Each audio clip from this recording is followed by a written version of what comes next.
Good morning and welcome to TMS Book Club. My name is Sowaila Langeni from Book Circle Capital. We're an independent bookshop that focuses on African literature. And as you know, we always bring you the latest in local books. And today I've got the honor of interviewing Dion Chang on the latest book, The Future, which he's co-written with Bronwyn Williams and Faeeza Khan. Good morning and thank you for being here. Morning. Thanks so much for having me. You are the founder of Flux Trend, and I know you well as a media and advertising commentator.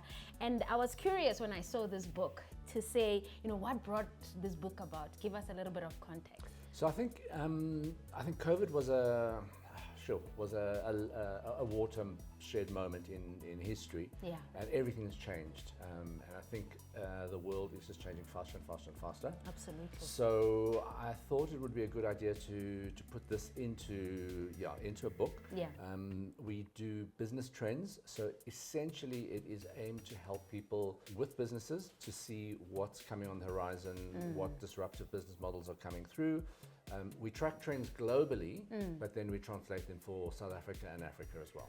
And I mean, you don't only touch on business trends, you talk about family trends, you talk about individuals for career, so it's stuff that people can actually take to mind for themselves personally. Yes, we use the acronym TRENDS. Yeah.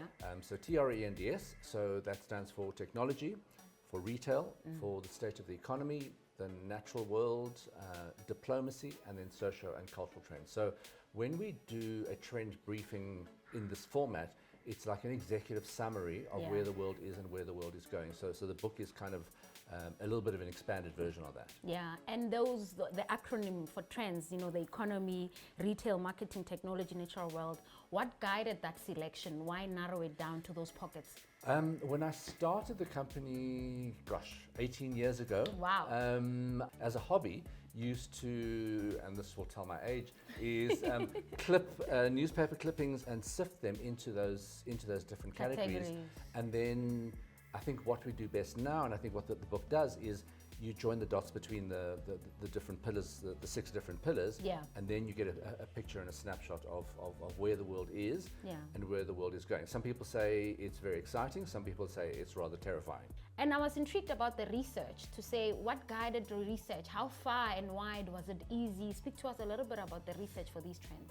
This is actually years of research. So what we do at Flux is we have a status meeting once a week, and each team member collects what they've picked up. So we look through things every week, but then it takes, so some things are fads, some things may happen, may not happen. So we track those things. So it takes quite a few years to do that. So this is a collective of things that are happening, and I want to also remind the viewers that whatever's in the book is already happening. It's not speculative. So that's why some people find it quite terrifying, is because every single case study that we've got in there is already happening somewhere in the world. Yeah, and it's evolving because some of it. So I guess there'll probably be the future 2.0. Yes. So some people always say, well, how far in advance are these things? So when I started so many years ago,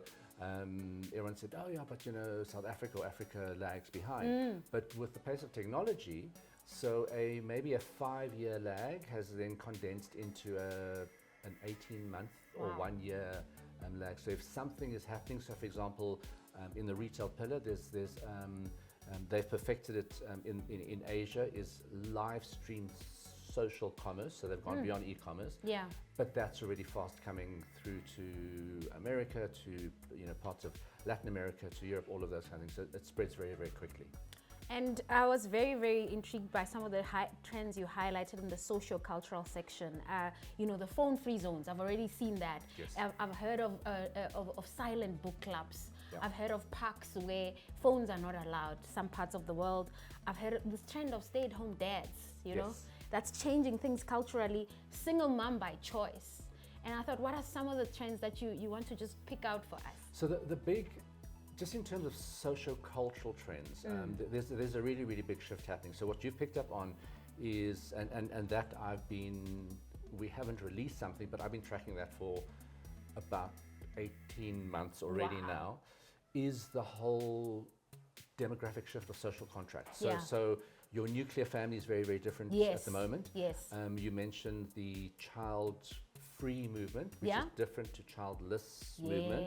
Oh, Yeah, so yes. people electing not to have children. Yeah. There's aging populations happening in the world. Yes. Africa is a very, very young continent, so Yeah. we've got a very different dynamic to us. But all of these things are starting to shift. And then the one big thing that's happening with AI, slightly worrying, is the attraction or the emotional connection you have with a virtual avatar. So you have a virtual boyfriend or girlfriend or lover, and you get emotionally attached to that because it's a bot that understands you. It knows all your shopping habits. It knows your Google that history. is worrying. And people form very, very deep relationships with AI avatars now. And that's a concern, Dion, for me. And I've always wondered, and I'm not even a Gen Z, and I'm thinking, where does the human, are there any long-lasting human things that will prevail, or it will just keep changing like this? I'm sure you've gotten this a lot.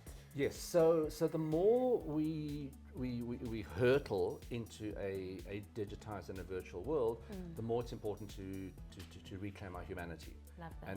And as human beings, as a species, human connection is really, really important. Yeah. So one of the things that my colleague Bronwyn pointed out during the lockdown is what we missed was skin connection. Yeah. Literally like skin in the game. So not touching, not feeling that. So that is where we are going, and it's no surprise that even though you might have some parents of Gen Zs or teenagers who say, yeah, they're always on their screens and everything, but there's a backlash to it because a few years ago the BBC ran a global survey. It was the biggest in the world, and they found out that young teenagers were lonelier than the elderly in the world, which says quite a lot. So what we found out in all of the years of doing trends is that the pendulum swings. Yeah. So you go to your first adopters, the ones that really sort of do the cutting edge. Yeah. It swings back. Mostly it falls back in the middle. Yeah. But the middle, I always tell people, is never the same as the middle that it started out with. Yes. So things always change, and you need to watch the undercurrents, especially if you're in business. Yeah. Watch what those undercurrents are, because they can change your business model like that. And what it means for your future. Yes. Yeah. What would you like, individuals, businesses to take away from this book? So what we do when we consult with businesses is we like saying, we want to expose your blind spots. Yeah. So I think what you're seeing in this book, and it's really easy to read as well. Very easy to read. So because each of the trends is, I don't know, a page and a half long. We call them observations. Okay. So it's a collection of over 80 observations. So Yeah. you don't have to read it in Sequence, order, in yeah. sequence. You can dip in. But I think the most important thing is, what we like doing is you join the dots. So you say, oh, something's happening in climate change that involves retail, all of those kind of things. But then I think the most important thing is also, what are the blind spots that you're not thinking about? And we expose quite a lot of things that Yeah, people say, you do. I didn't think about that. Yeah. And then if you are in business and you're trying to innovate as well, is also what are the unintended consequences of what Yeah. you think is a good idea, Yeah.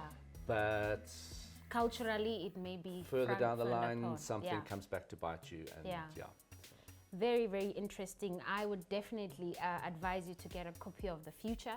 Copies of the book are available here at Book Circle Capital and good bookstores nationwide. Thank you, Dion, Thank to you so you and much. your colleagues for compiling a book like this. And from me, Soela Langeni, that's been the TMS Book Club. Thank you for watching.